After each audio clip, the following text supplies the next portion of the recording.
Sa ngayon po, yan po ang binabacktrack natin.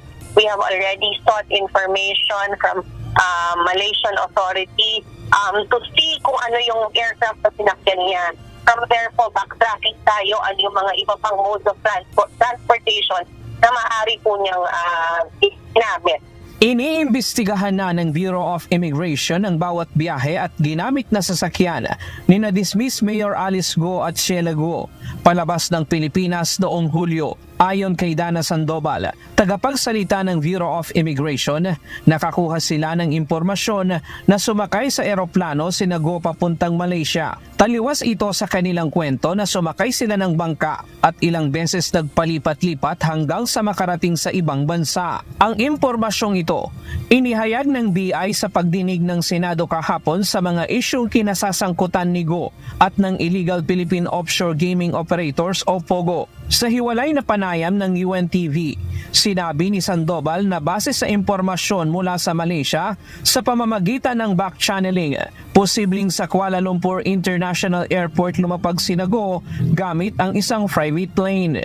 Po sa ating analysis, mukhang malabo po na isang major international airport or seaport ang ginamit niya dahil i-check po natin lahat ng mga manifest ng mga aircraft na umaalis po mula July 1 to 20 at wala po tayong nakita any departure nila from aircraft and seacraft po na in-inspect ng Bureau of Immigration.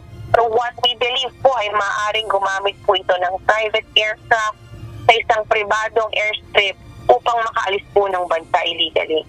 Lumabas din sa investigasyon na peke ang stamp ng kaniyang pasaporte sa sinasabing pagpasok nila sa Kota Kinabalu sa Sabah. Ang kaniyang stamp na nagsabi na siya ay dumating sa Kota Kinabalu sa Sabah ay peke.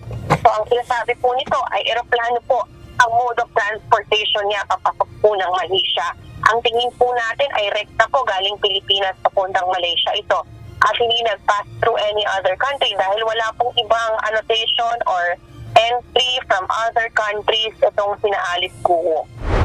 Ayon sa BI, kakaunti na lamang ang kanilang binabacktrack sa ngayon. Kaya tiwala silang malapit nang mabuo ang punay na kwento sa likod ng pagpuslit ni Go.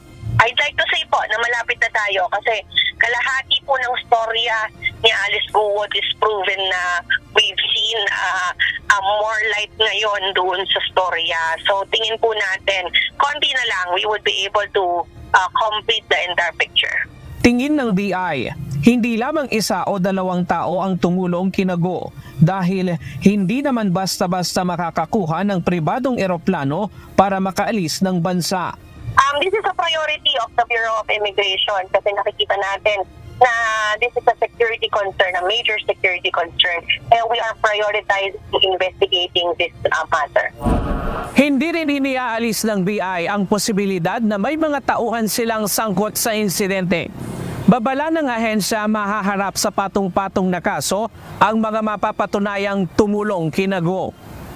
Ryan Lacanlale, UNTV News and Rescue.